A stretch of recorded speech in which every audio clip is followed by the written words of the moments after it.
All right, good morning, everybody. Here is your lesson. We are starting into our geometry unit, and I'm pretty excited about it. So what I want to do is, first off, I've got my little setup Elmo here, which is quite funny. If you could see it, you'd laugh. But we are going to do some vocabulary. So I want to do some vocabulary to introduce you to some of our terminology. So one of the things that we have to understand is angles and what we know about angles, okay? So we know that we can look at an angle, and we know that this is 90 degrees, right? Good. So we're going to learn some terminology that will include some smaller angles and some larger angles, and then some marks that y'all been seeing on some of them, so you kind of understand what's going on. Okay, so the first one we're going to talk about, and I've already pre-done this so I don't have to take up all the time to write, is an acute angle. What I love about this word is because it's so cute and it's so little. But we know that this is an angle that's going to be less than 90 degrees. So anything that's going to be, and this could even be at 89 degrees too, because that is less than 90. So we're pretty excited about that. But it's so cute and it's so little. It's adorable. All right, the next one is our angle. This is two rays with a common endpoint. This right here is what we call an endpoint. This right here. And then these are called rays. We're pretty excited about that. So you needed to know the parts of an angle. Okay, now the next part is what we call a angle congruency marks. These are marks that indicate angles of the same measure. So here we have a triangle with same marks, so that tells me that both those angles are the same. We can do the same over here. Both these angles are the same, but they're two different types of angles, so that we know that. Okay? And then let's talk area. We know that area measurement is the measurement that describes the number of square units a figure covers. So if I had an area that was a grid and it was a 6 by 3, we know that area is length times width. Well, that ends up being 6 times 3, which is 18 centimeters square. Okay, because there's only 2 that I'm multiplying, I have to put that 2 there because I am multiplying by 2 parts to get to here. Okay? And then congruent. What we know about congruent is it is the same size, same shape. So I did my best to try to make these look very similar. They're off a little bit, but that's okay. This is not bad for freehand. But you can see that I've done our congruency marks to make you understand that these are all the same. So that means congruent. You're going to hear this a lot. Congruent is the same size, same shape. Congruent.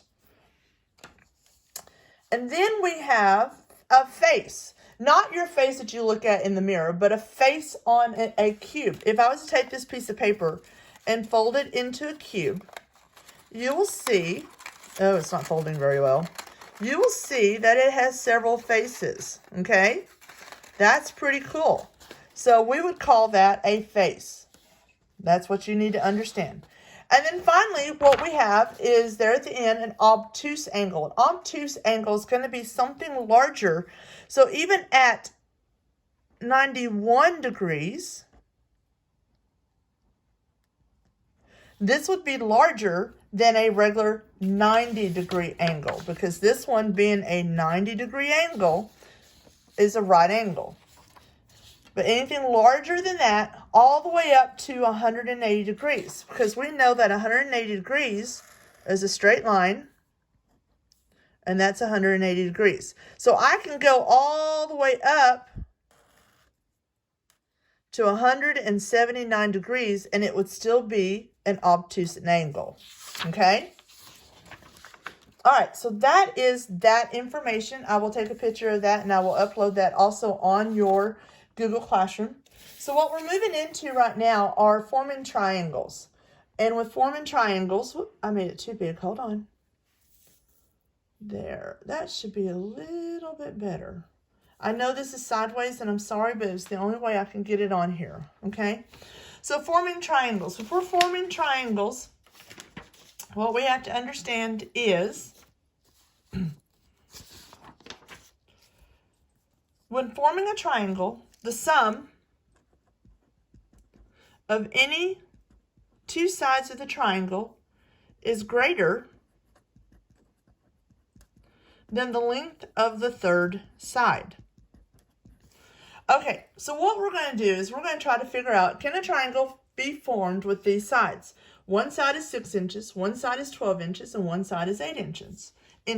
And these are the steps that we're going to do. The first step we're going to do is find the sum of the lengths of each pairs of sides. Okay, and then the second step will be compare the third side. And then third, we're going to decide, can we form a triangle with the sides we have? So the first step we're going to do is we're going to find the sum of the lengths of each pair of sides. So what we're going to do is we're going to do a little addition, simple math. So we're going to start off with saying 6 plus 12, because that's two of them right there. And that gives us 18. So I'm going to put 18 here, and I have to decide, is 18 greater than the sum of the third side? Well, the third side is 8. Is 18 larger than 8? It sure is. So I'm going to check it. My next time I'm going to do this is I'm going to go 6 plus 8, which gives me 14. Is 14 greater than that third sum? 12. Yes, it is. How exciting. Woohoo! And then finally, I've got to go 12 plus 8, which gives me 20. Is 20 greater than that third sum? 6. Why, yes, it is, Miss Johnson. So we would say, yes, a triangle can be formed because all the sums are greater than the third sum. Okay? Pretty cool. I like it. It works.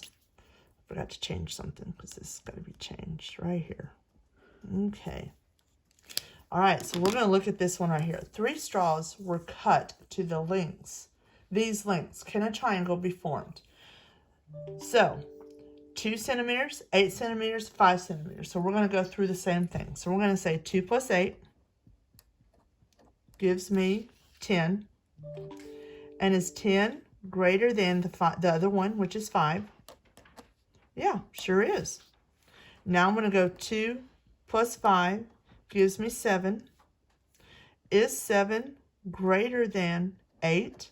Uh-oh, no it is not. All right, I'm going to go 8 plus 5 equals 13. Is 13 greater than, what do we got left over, 2? Yes, it is. So this one is a big fat no. So no, comma, 7 is not greater than 8. A triangle cannot form. All right. Can these 3 sticks form a triangle? The sticks measure 6.5, 5.2, and 3.4. All right, so we're going to do this one, but this time, because it's got a decimal in it, I'm going to line up my decimals so that I make sure I do my math right. 5.2, and we get 7 and 11. So we have to decide, is 11.7 larger than 3.4? Do you agree? Yes, it is. So now I'm going to go 6.5 plus 3.4. I get 9. 6, 7, 8, 9.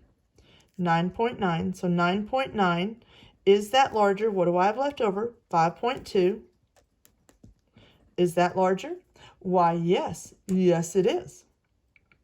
So now I have 5.2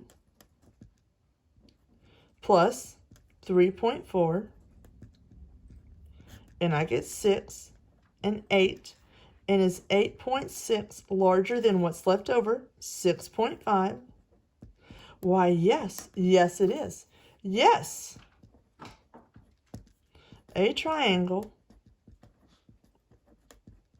can form. Okay, so I'm going to take a picture of this. And a picture of the definitions. I will post both of those along with the video. You will also have your Google form to fill out and answer the questions. So make sure that you're following through this, guys. This is real simple. You just have to add them and figure out if you can form a triangle or not.